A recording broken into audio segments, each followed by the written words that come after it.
that's the rivalry. Can we sit by him? The Michigan State rivalry. You know, it's not. You're not friendly out there. Those aren't your friends when you're playing out there. Hey man, I think we're sitting down. Sit down? Yeah, let's sit down. Telling you that. Just saying you can't talk to the other team, which is fair. Or talk to the team, it's fair. Hunter, you always play with fire, but today there was something special. Talk about the something special you had. I mean, Saudi was telling us yesterday, you know, you got to bring your alter ego. And, you know, for me, I'm trying to go out there and play with that emotion on my sleeve that I feel like I'm at my best. Just trying to, you know, be the best me out there.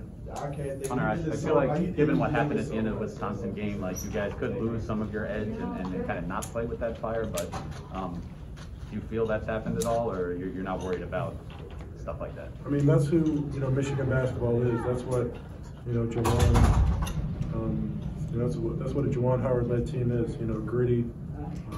He always says, you know, toughest, nastiest, hardest working. And so, you know, we try to emulate that each and every day. We go out there on the floor, and for us, you know, trying to play for him. Hunter, you seemed especially animated and verbal or whatever. Is it because of the rivalry? Is it anything that was being said from the other side at all? I mean, yeah, the rivalry is, you know, definitely strong, and everybody knows about it. I'm just trying to, you know, get myself, you know, as motivated as I can, and just trying to have energy that my teammates can feed off of. Hunter, last time you guys played MSU, you still scored a bunch, but they gave you a really tough time in the paint. What adjustments did you make tonight to kind of have more success? I was going over it with C. Hunt, Chris Hunt, and you know, just talking about, you know, trying to do different things to get them off guard and not just, you know, like have their feet just planted in the ground. You know, it's hard for anybody to go against that. So just trying to, you know, work for deeper position. That's a big thing that him and Juwan talked about. Did you feel like you were getting under their skin a little bit? I mean, it seemed like Tom was kind of going to the refs and saying, hey, this guy, I mean, take me through just the emotion of that. And did you feel like you were effective in that way? Yeah, I did. I remember after the game at Michigan State, Coach Izzo had a lot, you know, to say to me, a lot of good things. After this game, he didn't say anything, so he got a little upset, but, you know, I don't take it personally. What kind of things were you saying? What was I saying? Well, can you repeat any of the things that you were saying to them? It looks like you were saying you're too short. Nah, man, freshman Hunter would have said, no. Sophomore Hunter's mature, and I wasn't. Did you and Coach Izzo shake hands? Yeah. Okay. No, I mean, you heard his quote. You know, he's going to shake hands regardless, right? Right. Yeah, he's a man of his word. Hunter, this team has been so up and down all season. Do you feel like finally maybe you guys can get on a roll and play something like that every night? Shoot, man, I hope so. Did you sense at this point in the season that tonight you needed to really amp things up in every sense to really kind of carry this team? I mean, you know, like it's starting to get close to, you know, not having many opportunities to, you know, kind of amp up and get ready, you know, for the end of the season. And so I'm just trying to get as many or as much momentum as we can is very, very helpful at this time of the year. Hunter, how did you think Frankie played in the first half when he had to come in for Devontae?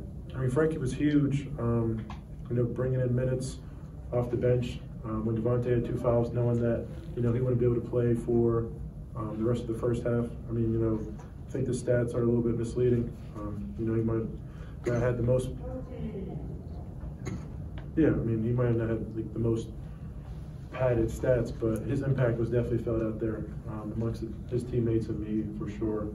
He played a great game, and really happy for him the way that he was able to play out there, because, you know, I know he puts in a lot of hard work in practice and, you know, outside of practice, and for him to be able to, you know, affect the game for us in a positive way was huge for us. And Terrence did show up in the box. We're talking about what he brought to you guys with those threes. Yeah, no, the 3 threes, you know, were huge for us. You know, anytime, you know, you can open up that defense. They're heavy in their gaps, and so, you know, we know our shooters in the corners. We're going to have some open looks, and T-Will, you know, took advantage of that, made them pay. it's made of 4 games in 8 days and playing in 2 games in 3 days. Is that overblown a little bit? You guys didn't seem to be too tired out there. Hey man, I mean it definitely is tough. I mean that's kind of what it is. Can't really like change it right now, but it's tough. But like I said earlier, we pride ourselves on being toughest, nastiest, most competitive team out there, and so whatever it takes at this point. Do you take it at all personally when they try to play you one-on-one in the post? I mean, I kind of like it. I'm not gonna lie. Like, I appreciate it if anything. Did it surprise you that they continue to go that route? No, I mean I think Coach Izzo has a lot of faith in his big men. They got seems like freaking they got like 7 of them. But, like, he's be swapping them in and out. But I have confidence in your big men. Juwan has confidence in us and to guard people one-on-one, and so I respect it. What have you seen from Caleb the last 3 games? And as a former freshman who started every game, are you seeing a different comfort level for him? Yeah, I mean, I think people, kind of get, a little ahead of themselves when they see, highly touted freshmen coming in and just think that, it's going to click right away for them. Division I basketball is hard, man. Like, some people make it look, a lot easier than it is, but Division I basketball is hard, and for us, playing in the Big Ten against, great teams and great coaches, they scheme and, try to take away your strengths, and so it's hard out there. But, I think, you're seeing him really be comfortable out there, really make an impact offensively, but, defensively he's really starting to come along and really, grow in the area. I think that's his biggest piece of growth outside of, the shot making, obviously. Hunter, it was a unique environment with the students gone. It almost felt like Big Ten tournament. A lot of Michigan State fans in the house. Did that help motivate you, or are you indifferent to that type of environment? Yeah, I mean, you definitely see, like the green color in the gym, but I mean, it is like spring break, so you can't really fault people, especially Michigan. A lot of Michigan people want to go to the warm weather, and I don't blame them. I mean, it was like 48 degrees here, and I was rolling with the windows down. So, it's. I mean, fans do a good job supporting us. Home, away, neutral. They definitely did a good job out there today. Uplifting us and giving us energy. Did you guys feel like you came out and played like your NCAA bid was kind of on the line to a certain degree? Yeah, I mean, we try not to like think about that too much, but I mean, it's like kind of obvious at this point that it is what it is. Back to the handshake line at the end of the game on the 29th. What was Tom saying to you? I mean, was he praising you, or? I don't really know what I did last week, so that's kind of hard. Yeah. Good words. Yeah, no, good words for sure. And you said no words today, right? Nah. Sorry. Were you surprised Frankie didn't get more second half minutes, after a good first half performance? I mean, I'm not in charge of the substitution, so it's like, I'll be out there clocking everybody's minutes and stuff like that. I mean, I don't know. I feel like DJ played really good in the second half. Leading the floor for us. For him to be able to get on the floor, you have to take somebody off the floor, and sometimes it's just hard to take your senior point guard off the floor. But Frankie was definitely, the way he played in the first half, definitely deserving of that. And so Phil wanted to go with Frankie, he could have went with Frankie, but he went with DJ, and I feel like it worked out. You guys able to FaceTime your coach or anything, Juwan, in the